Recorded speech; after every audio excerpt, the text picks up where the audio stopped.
Assalamualaikum warahmatullahi wabarakatuh. Perkenalkan, nama saya Rika Rusmawati, NIM S19096 dari kelas S19B. Di sini saya akan mempraktikkan video tentang pendidikan kesehatan pada remaja tentang seks. Selamat menyaksikan. Saya sudah menyiapkan materi dan media berupa booklet.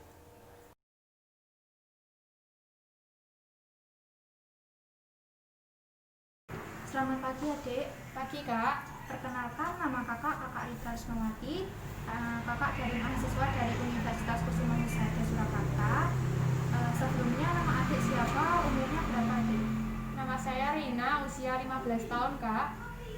Baik adik Rina. Sebelumnya kakak izin untuk mengontrak waktu adik selama 5-10 menit ya. Ya. Tujuan kakak di sini untuk memberikan pendidikan kesehatan tentang seks ya adik, untuk membantu memahami tentang seks sebelum nikah. Apakah adik bersedia? Iya kak. Kalau begitu kita mulai ya adik. Sebelum kita mulai, kakak memiliki media berupa booklet ini adik. Iya kak.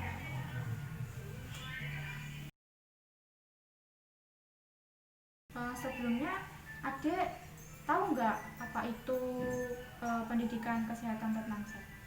Tahu aku, seks itu hubungan badan antara laki-laki dan perempuan kak.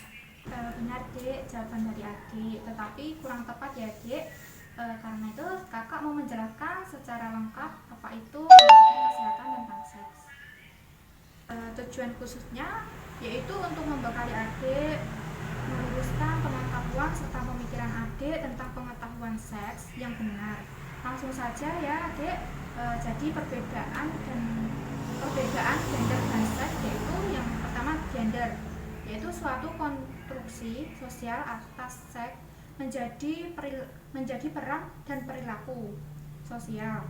Kemudian seks sendiri itu adalah persifatan atau pembagian dua jenis kelamin manusia, yaitu contohnya itu seperti kalau laki-laki itu mempunyai penis, kalau perempuan itu mempunyai vagina, seperti itu ya dek. Selanjutnya, seks pranikah harus dihindari karena dapat membuat kecanduan.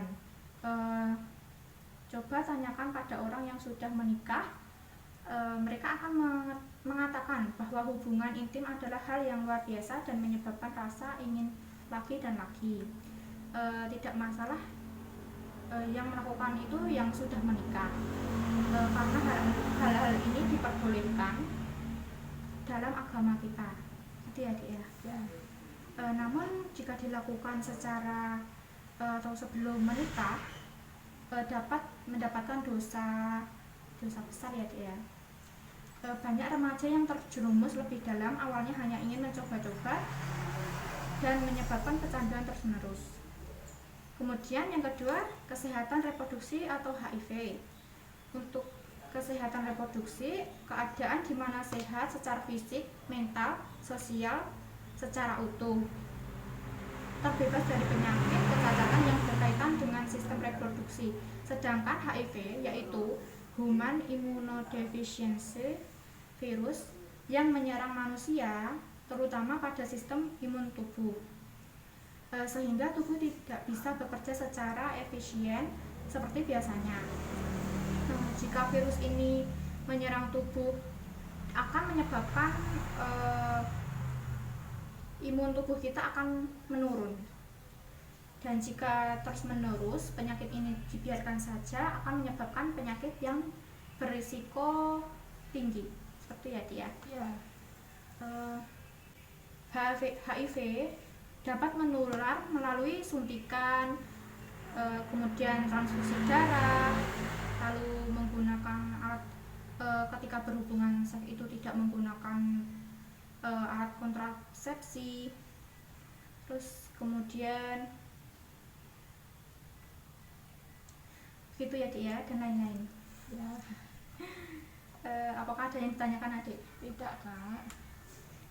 Kemudian untuk gejalanya HIV itu yang biasanya terjadi itu demam, kemudian diare, berat badan menurun, terus kemudian ada pembengkakan pada kelenjar getah bening, kemudian juga ada sariawan dan nyeri sendi pada otot, nyeri sendi dan otot, seperti itu ya Dek ya. Iya.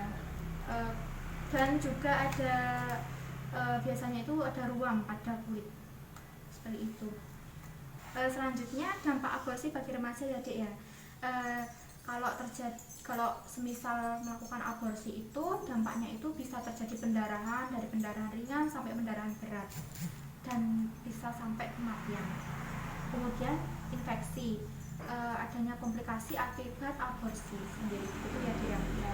Kemudian hak seksual dan hak asasi manusia dalam seks, yaitu hak-hak reproduksi merupakan bagian hak asasi manusia yang diakui oleh hukum nasional, dokumentasi internasional tentang kesepakatan atau perjanjian lainnya. Hak-hak ini menjamin hak-hak dasar setiap pasangan dan individu untuk memutuskan secara bebas dan bertanggung jawab mengenai jumlah, jarak, dan waktu memiliki anak, dan untuk memperoleh informasi dan juga terkandung makna memiliki hak-hak untuk memperoleh standar tinggi dari kesehatan reproduksi dan seksual. Juga termasuk hak-hak mereka untuk membuat keputusan menyangkut produksi yang bebas dari diskriminasi, perlakuan sewenang-wenang, dan kekerasan. Itu ya Dek. Iya. Apakah ada yang tidak paham di sini? Paham ya. Kita lanjut ya Dek ya. Iya. Yang selanjutnya, untuk kepuasan seksual itu seharusnya menyenangkan dan tidak terpaksa, bahwa seks itu lebih dari hubungan seksual, dan seksualitas itu merupakan bagian dari setiap orang. Kemudian kita lanjut ke kekerasan ya Dek ya, kekerasan seksual. Dalam kekerasan seksual ini ada yang namanya KBG, yaitu kepanjangannya dari kekerasan berbasis gender. Kekerasan yang terjadi pada laki-laki dan perempuan yang berdampak pada faktor bisa fisik, sosial, dan mental atau psikologi. Kemudian kita lanjut pada keragaman seksual. Kepercayaan dalam agama seksual, jika laki-laki dan perempuan sudah menikah tidak berdosa, sedangkan apabila dilakukan sebelum menikah maka dikatakan berzina dan mendapat dosa. Itu bisa dipahami? Baik, selanjutnya hubungan manusia. Yang dimaksud jenis-jenis hubungan manusia dalam konteks seksual seperti keluarga, kemudian teman, kemudian saudara, pacar, dan lain-lain, yang mana dapat menimbulkan perasaan serta emosional dalam diri. Yang dimaksud hubungan sehat dan tidak sehat itu seperti apa sih Dek? Adik paham tidak? Tidak tahu ya. Baik, kakak jelaskan ya Dek ya. Jadi hubungan sehat itu cenderung memiliki kondisi fisik dan mental yang baik, sedangkan hubungan tidak sehat cenderung merusak dan berdampak buruk baik fisik maupun mental. Gitu Adik. Apakah Adik sudah jelas? Kalau sudah, kakak mau bertanya nih, satu pertanyaan aja. Apa yang dimaksud hubungan sehat dan tidak sehat? Hubungan sehat itu cenderung memiliki kondisi fisik dan mental yang baik Ya. Kalau hubungan yang tidak sehat cenderung merusak dan berdampak buruk baik fisik atau mental. Ya, benar sekali Adik.